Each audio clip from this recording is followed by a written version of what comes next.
So, welcome back to our channel. So, first, simulan na natin. Create email account lang tayo. Type natin to sa cellphone, and then yung unang lalabas, for example, ito. Click natin yan. Then, click sign in. Click natin. So, create an account tayo. For myself, parang sa laptop lang din na tutorial. So, balik kaya hindi gumagalaw yung mouse button sa cellphone ako nagki-click for myself. And then, start ulit tayo. Anong magandang pangalan? Ash. Ulit. Then, Ash. Username, Ash.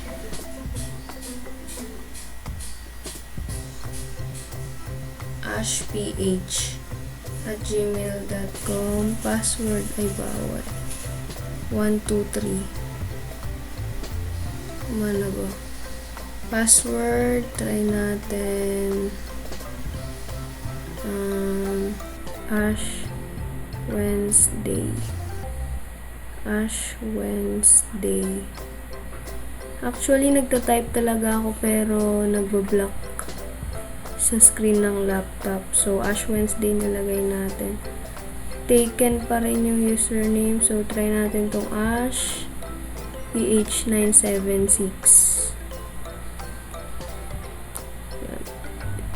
So, itry natin sa notepad para hindi natin makalimutan.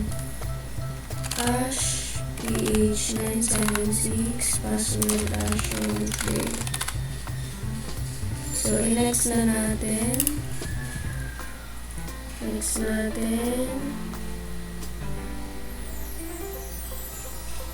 Then, number again. Number nyo, type nyo lang yung number nyo, and then, magte-text sila ng 6-digit code ulit.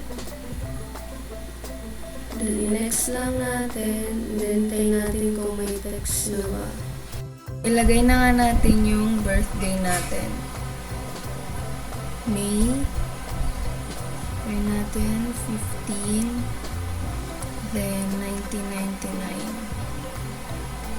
So, i-make sure nyo na 18 years old above kayo.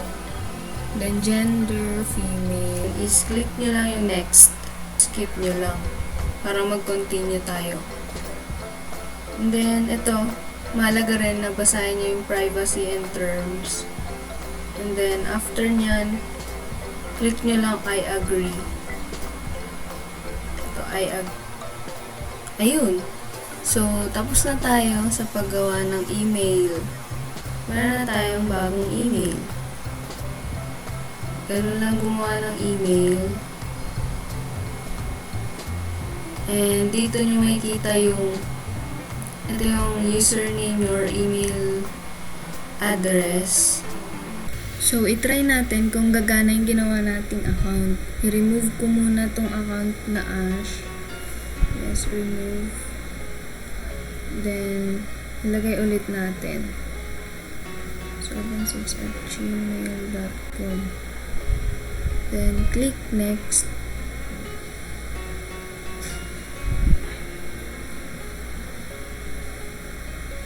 Ash Wednesday. Next. And then, ayun. Gumana na siya.